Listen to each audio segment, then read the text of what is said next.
Naquela noite em que dormi no meu carro, estacionada em frente à casa da minha própria filha, percebi que havia criado filhos bem-sucedidos, mas não necessariamente bondosos. Meu nome é Evelyn Carter e durante a maior parte da minha vida, as pessoas associavam meu nome a controle, precisão e resultados. Construí uma empresa de consultoria em logística e suprimentos em Portland, Oregon, do zero. Comecei com uma mesa dobrável, um laptop emprestado e uma promessa que fiz a mim mesma após a morte repentina do meu marido, há 12 anos. Todos diziam que a empresa iria desmoronar sem ele. Os clientes se preparavam para sair silenciosamente, enquanto os concorrentes esperavam como abutres à espreita. Não me deixei levar pela dor como as pessoas esperavam. Trabalhei. Trabalhei até minhas mãos tremessem e minha voz falhasse nas negociações. Fiz isso porque 3 crianças me observavam e eu precisava que elas acreditassem que a estabilidade ainda era possível. Durante 3 décadas, minha empresa cresceu de forma constante. Não era chamativa nem famosa, mas era confiável. Resolvi problemas que outras empresas não conseguiam. Mantive fábricas operando e contratos vivos.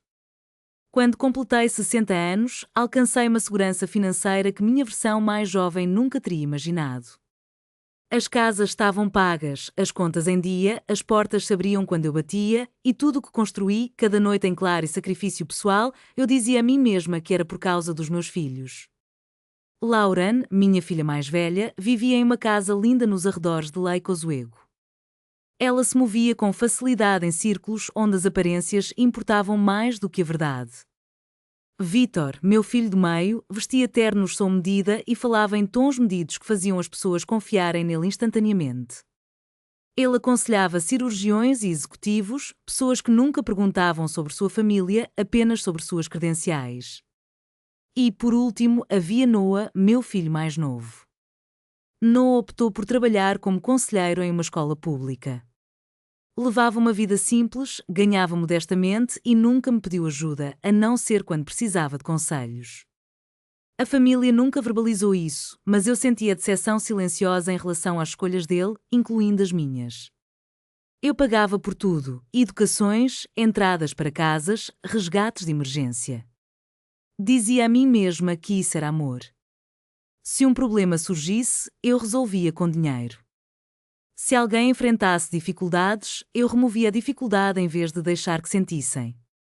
Com o tempo, me tornei algo perigoso sem perceber. Tornei-me indispensável e isso fez com que todos parassem de me ver como uma pessoa. A realização veio de forma sutil. Em uma terça-feira comum, recebi 3 telefonemas. Lauren precisava de dinheiro para garantir uma oportunidade de negócios. Vítor queria um empréstimo de curto prazo para suavizar uma transição profissional. Ambos falavam rapidamente, de maneira eficiente, como se lessem de roteiros internos. Mais tarde naquela noite, Noah ligou. Ele não pediu nada. Perguntou se eu estava dormindo bem. Falou sobre um aluno que finalmente se manifestou em sala de aula após semanas de silêncio. Perguntou se eu tinha jantado. Sentei-me sozinha em meu escritório, muito depois que as luzes da cidade se acenderam, olhando para um horizonte com o qual já não me sentia conectada. Revisei anos de transferências financeiras para meus filhos. Os números eram impressionantes. O que mais me perturbava não era a falta de dinheiro, mas sim o padrão que se formava diante de mim. 2 filhos que costumavam me procurar quando precisavam de algo. Um deles, que estendia as mãos para mim simplesmente porque eu era sua mãe. Naquela noite, algo dentro de mim se quebrou. Vislumbrei um futuro sombrio, onde minha saúde falharia, meus recursos desapareceriam e meus filhos estariam à distância, sem saber o que fazer diante de uma versão de mim que já não oferecia soluções. Percebi que não conhecia quem eles eram sem a rede de segurança que eu havia tecido sob eles. Assim, tomei uma decisão que me aterrorizava: eu ia desaparecer. Não de forma dramática, não publicamente, mas em silêncio. Eu removeria o dinheiro, a influência, a identidade na qual eles se apoiavam. Eu me tornaria alguém que eles não reconheciam. Baterias nas portas deles, não como provedora, mas como um fardo. Disse a mim mesma que era um teste, mas no fundo sabia que era algo mais profundo. Era a última pergunta que uma mãe faz quando teme que a resposta machuque mais do que incerteza. Não contei a ninguém o que estava prestes a fazer. Nem ao meu assistente, nem aos meus filhos, nem mesmo às pessoas que achavam-me conhecer melhor. O único que foi informado foi meu advogado, um homem discreto chamado Thomas Hale, que cuidava dos meus assuntos há anos sem nunca fazer perguntas desnecessárias. Quando lhe contei que queria me afastar temporariamente e limitar o acesso às minhas contas, ele estudou meu rosto por um longo momento antes de acenar com a cabeça. Você entende que isso pode acabar mal? Disse ele. Entendo que já acabou, respondi. Em menos de 48 horas, tudo que definia minha vida foi arrancado pela minha própria mão. Transferi a autoridade de decisão para Thomas. Desliguei meu telefone principal e o deixei trancado em uma gaveta. Peguei apenas o que não chamaria atenção: uma troca de roupas, um cobertor, uma garrafa de água. Entrei em uma loja de roupas usadas e comprei um casaco que cheirava a poeira e detergente antigo.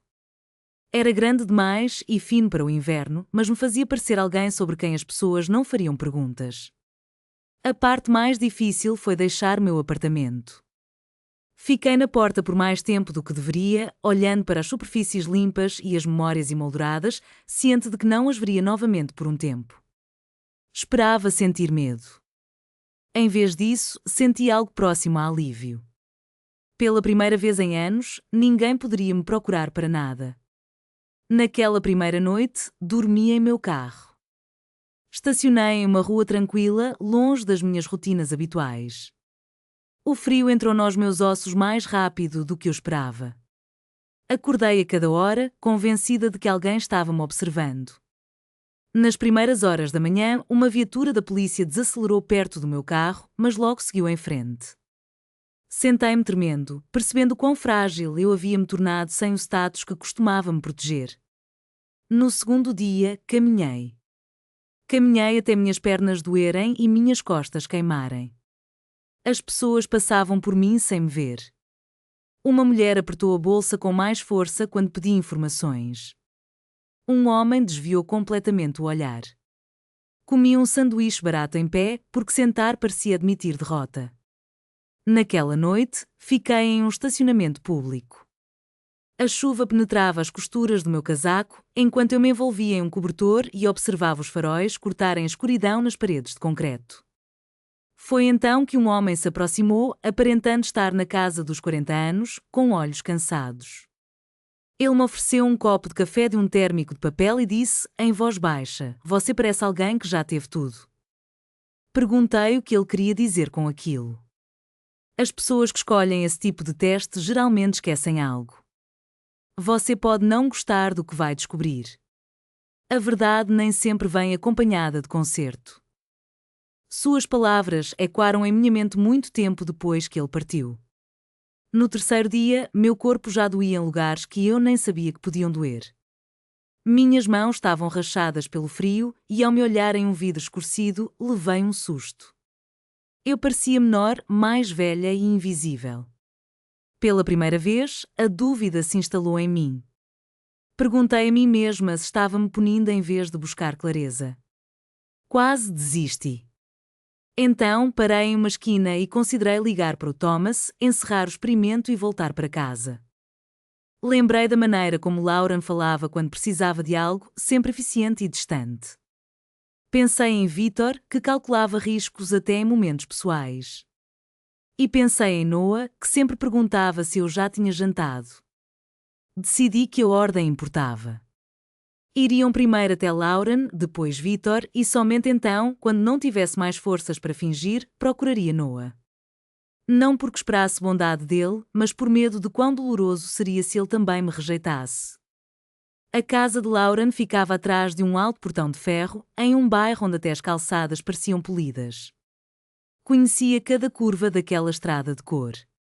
Já a percorri inúmeras vezes para aniversários, feriados e rápidas entregas de coisas que ela precisava, mas não tinha tempo de buscar. Desta vez, estacionei várias quadras distante e caminhei o restante do percurso com as mãos enterradas nas mangas do meu casaco oversized. Cada passo pesava mais que o anterior.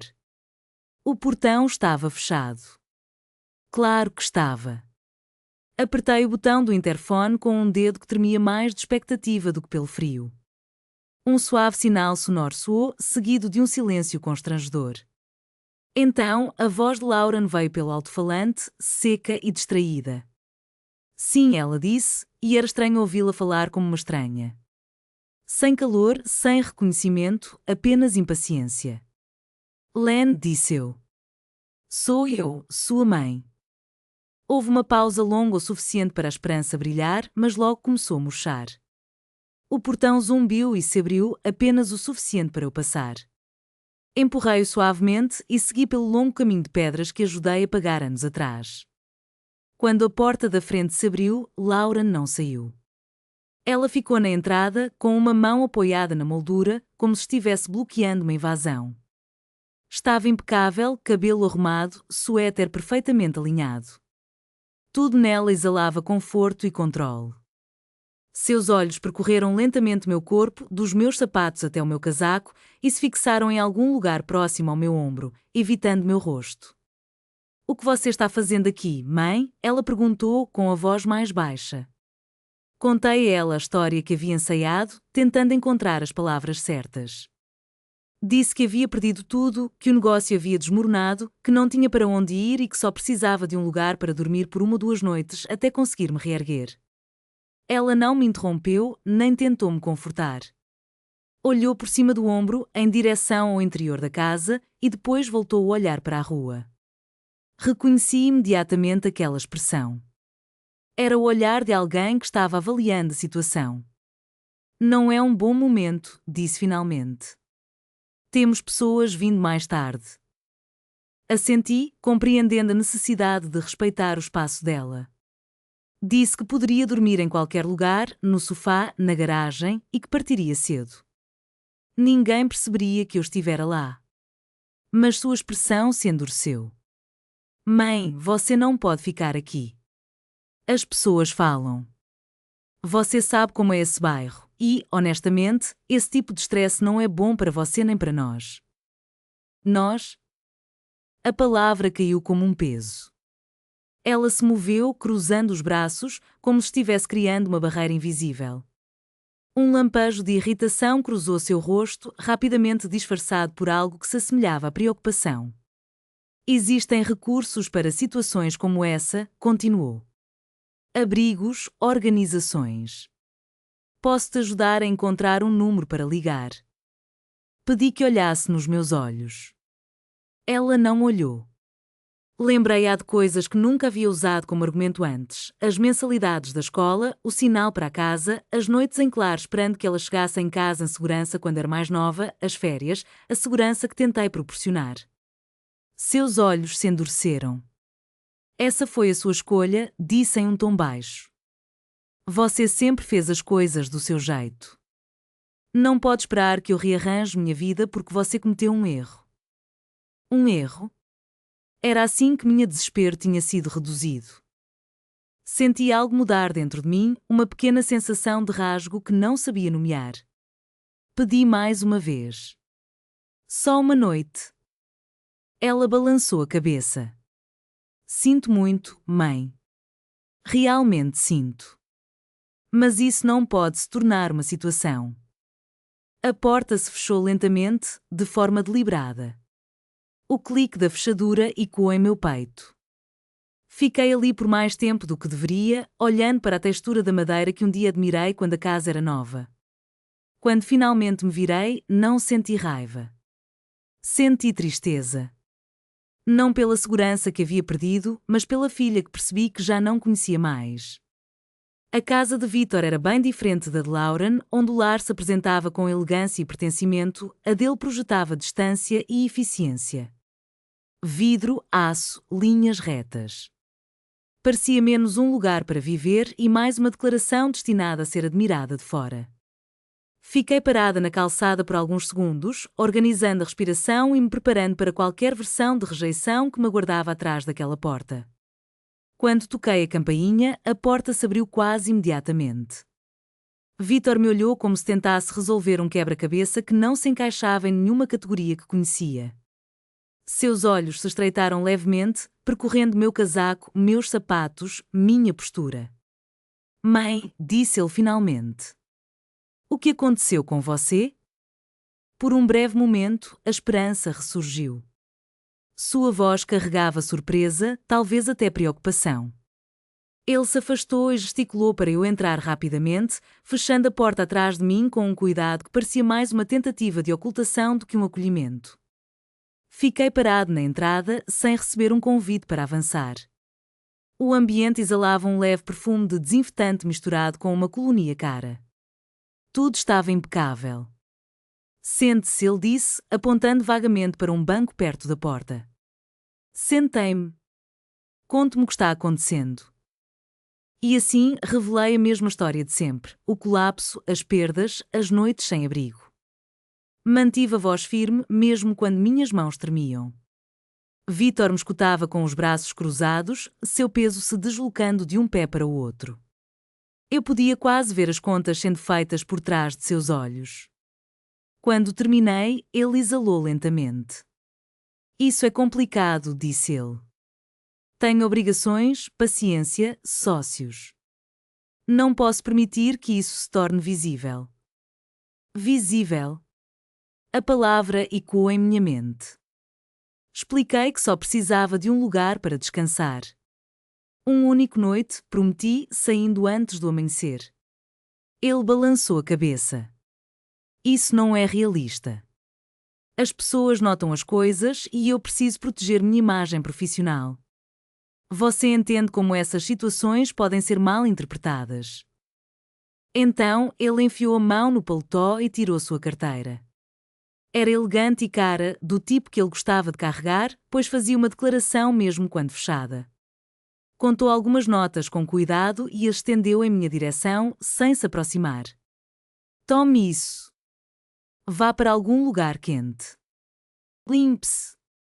Quando estiver em uma posição melhor, podemos conversar sobre opções. Fiquei olhando para o dinheiro. Sentia que ele pesava mais do que deveria. Você quer que eu vá embora? Perguntei. Quero ajudá-lo de uma maneira que faça sentido, ele respondeu. Isso é o melhor que posso fazer agora. Perguntei se ele lembrava de estudar para seus exames de licença na minha mesa de cozinha. Se lembrava das noites em que eu o levava porque ele esquecia de comer. Se lembrava do medo que tinha de falhar e como eu disse que resolveríamos tudo juntos, não importava o que acontecesse. Seu maxilar se contraiu. Isso era diferente, ele disse. Você estava caminhando para algo. Isso parece um retrocesso, como se uma mãe em apuros fosse um obstáculo em uma linha do tempo. Ele colocou a mão em meu ombro e me guiou até a porta. O gesto foi suave, quase ensaiado. Tenho uma reunião cedo amanhã, ele disse. Preciso me concentrar. Por favor, entenda. Ao abrir a porta, notei seu telefone na outra mão, a lente da câmara visivelmente exposta. Naquele momento, não pensei muito sobre isso. Estava muito focado no ar frio que entrava e no peso das notas ainda apertadas em minha mão. A porta se fechou atrás de mim antes que eu chegasse ao final da calçada. Fiquei sob a luz da varanda por um momento, ouvindo silêncio. Então, dobrei o dinheiro e coloquei o fundo no bolso, não como ajuda, mas como prova. 2 portas se fecharam, uma permaneceu. E, de repente, já não tinha certeza se queria bater nela. Esperei mais do que deveria antes de ir até a casa de Noah. Não foi porque eu precisava de descanso, mas porque o medo finalmente tinha-me alcançado. 2 portas já haviam-se fechado, e se a terceira também se fechasse, não sabia que parte de mim sobreviveria a isso. Noah vivia nos arredores de Salem, em um bairro onde as casas se inclinavam levemente com o passar dos anos e os jardins eram cuidados pelos próprios moradores, não por equipes contratadas. Estacionei no final da rua e segui a pé, a respiração superficial e o peito apertado. Sua casa era pequena, de um andar, com uma fachada clara que já havia visto dias melhores. Uma luz no alpendre brilhava e somente esse pequeno detalhe quase me fez desistir. Bati na porta. Ela se abriu quase que imediatamente. A voz de Noah soou trêmula ao pronunciar mãe. Ele não hesitou, não olhou para a rua, não fez perguntas. Avançou e me envolveu em um abraço antes que eu pudesse explicar qualquer coisa. Senti suas mãos nas minhas costas, firmes e quentes, e algo dentro de mim se libertou. Lily apareceu atrás dele, já estendendo a mão em direção ao meu braço. Entre, disse ela suavemente. Você está gelada. O calor me atingiu de uma só vez. O cheiro de sopa, roupas limpas, algaçando. Era o aroma da segurança. Noah me guiou até o sofá. Lily desapareceu pelo corredor, retornando com um cobertor e se agachando para me ajudar a tirar os sapatos. Conte-nos o que aconteceu, disse Noah, a voz baixa, mas urgente. Eu lhes disse. Mantive simples. Falei sobre ter perdido tudo, sobre ter dormido no carro, sobre não saber o que fazer a seguir. Os olhos de Noah se encheram de lágrimas, ele não me interrompeu. Lily se sentou ao meu lado, a mão repousando levemente em meu braço.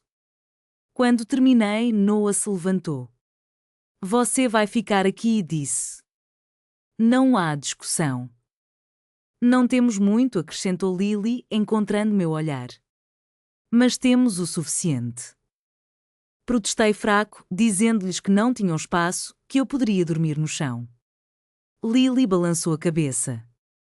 Você vai ficar na cama, afirmou. Nós nos viraremos aqui fora. Eles se moveram com eficiência silenciosa. Lily colocou água para ferver enquanto Noah buscava roupas limpas, algumas dele, outras dela. Nada combinava, nada era caro. Tudo era oferecido sem hesitação. Depois do banho, sentei à mesa pequena e comi uma sopa que tinha um sabor melhor do que qualquer coisa que eu pudesse lembrar. Eles conversaram sobre o dia, sobre alunos, sobre um vazamento no telhado que estavam economizando para consertar. Falaram comigo como se eu pertencesse àquele lugar. Mais tarde naquela noite, enquanto pensavam que eu estava dormindo, ouvi suas vozes na cozinha. Vamos dar um jeito, sussurrou Noah. Posso interromper a conta da aposentadoria. Haverá penalidades, mas podemos nos resolver. Lily ficou em silêncio por um momento. Dinheiro pode-se recuperar, disse ela. As pessoas nem sempre têm essa chance. Fechei os olhos e deixei as lágrimas caírem em silêncio. Naquele momento, compreendi algo que vinha evitando por anos. O amor não espera até ser conveniente.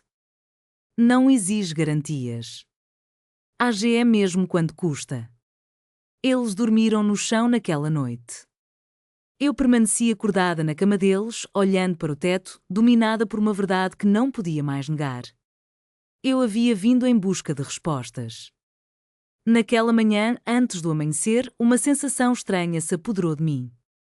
Não era culpa, nem exatamente medo, era uma certeza silenciosa de que algo havia mudado, algo que eu não podia controlar.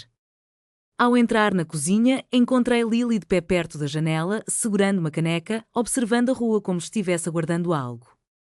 Quando se virou, seu olhar era suave, mas investigativo. Você não dormiu muito, comentou ela, com um tom que refletia preocupação. Nem você, respondi, notando a cumplicidade entre nós. Ela assentiu uma vez, e então, de repente, fez uma pergunta que pegou-me de surpresa.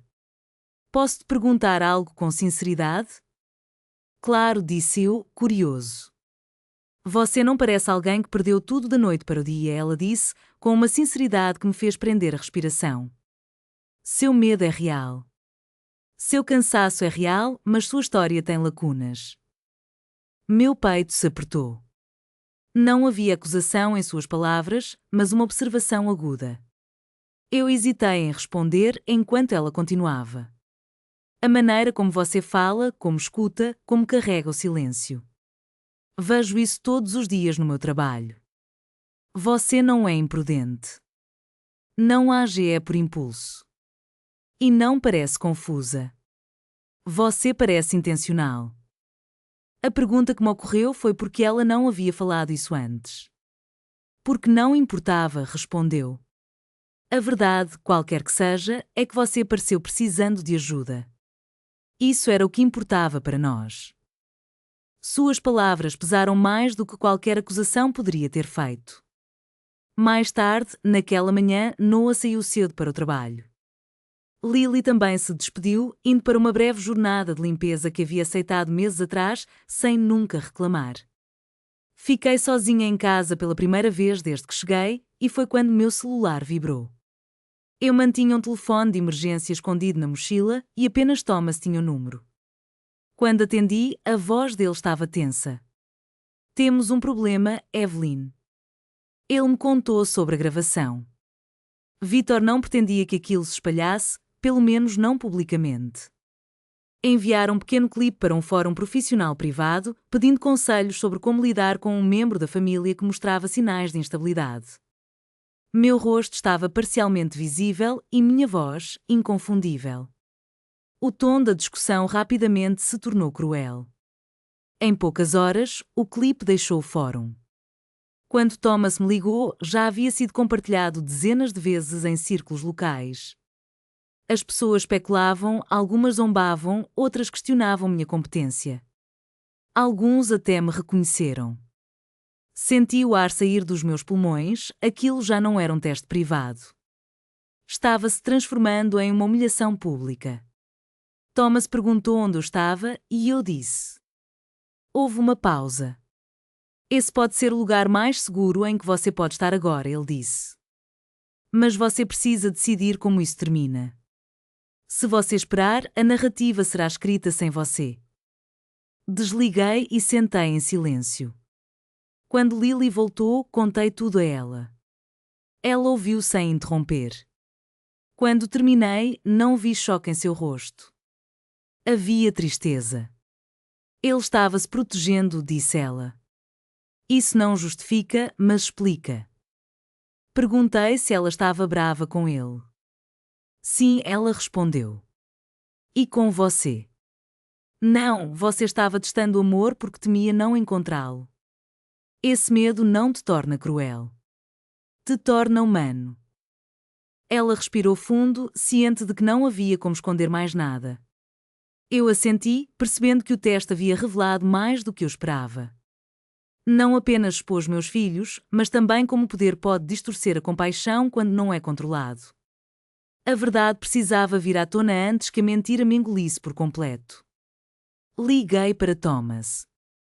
Era hora. Disse a ele, traga tudo, mas não para punir e sim para confrontar. Ao encerrar a chamada, Lily colocou a mão sobre a minha. O que quer que aconteça a seguir, ela disse, você não está sozinho. Pela primeira vez, desde que tudo começou, eu realmente acreditei. E lá no fundo, sabia que o verdadeiro confronto estava apenas começando. Eles chegaram separadamente, exatamente como eu esperava. O carro de Lauren entrou na rua primeiro, muito polido para aquele bairro, diminuindo a velocidade como se estivesse inseguro de que pertencesse ali. Minutos depois, Vítor apareceu, estacionando a uma distância cuidadosa. Observei pela janela enquanto eles saíam. Ambos estavam vestidos para exercer controle, não para conforto. Lauren ajeitou o casaco, enquanto Vítor olhava para o celular. Nenhum deles dirigiu um olhar caloroso para a casa, eram expressões de irritação e desconfiança. Quando Noah abriu a porta, as primeiras palavras de Lauren não foram um olá. Por que estamos aqui? Ela perguntou. Sobre o que é isso? Vítor vasculhou o ambiente, seus olhos parando em Thomas primeiro, depois no documento espalhado sobre a mesa e, finalmente, em mim. Seu rosto se endureceu. Mãe, disse ele cautelosamente. O que está acontecendo? Eu não os convidei a sentar. Permaneci de pé, vestindo o suéter de Lily, com o cabelo desarrumado, mas as mãos firmes, algo que não acontecia dias atrás. Eu bati nas portas de vocês há 3 noites, disse que havia perdido tudo. Pedi abrigo. Lauren abriu a boca imediatamente. Eu não sabia que era realmente você, ela disse rapidamente.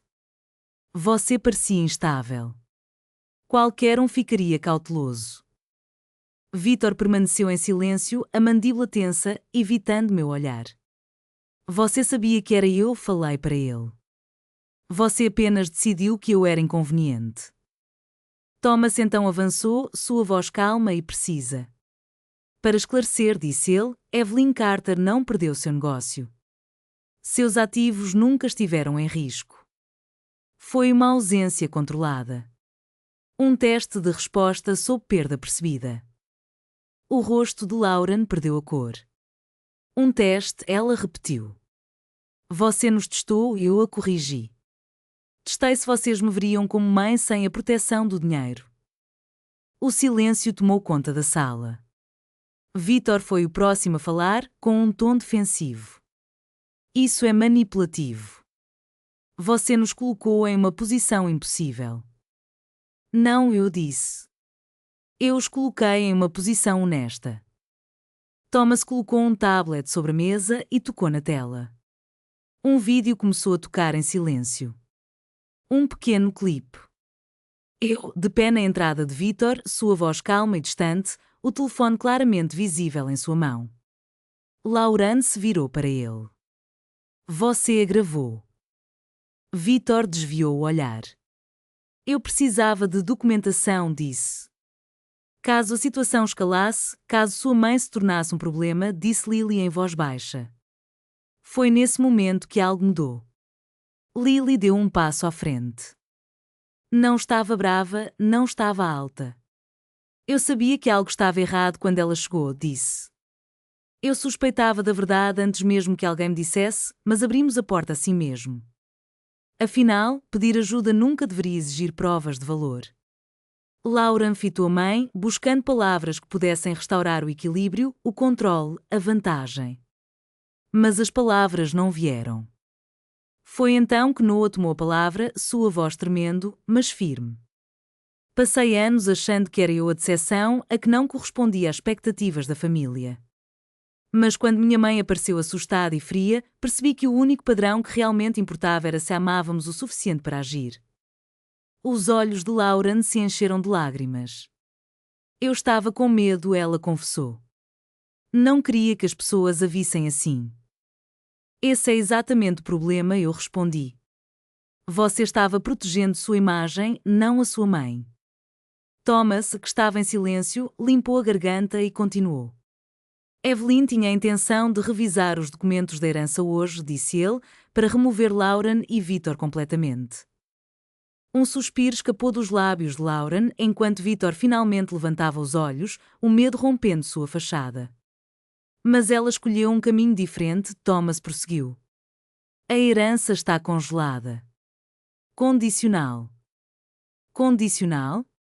Como assim? Vítor questionou, sua voz carregada de insegurança. Responsabilidade, eu respondi. Precisamos de terapia, serviço, tempo, esforço real, não desculpas ditas sob ameaça de perda. Lauren acenou freneticamente. Vamos fazer isso. Tudo isso. Eu a encarei por um longo momento.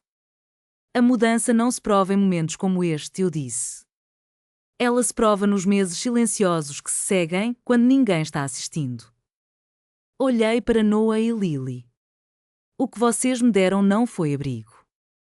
Foi dignidade, e isso é algo que pretendo honrar agora. Thomas entregou a Noah uma pasta.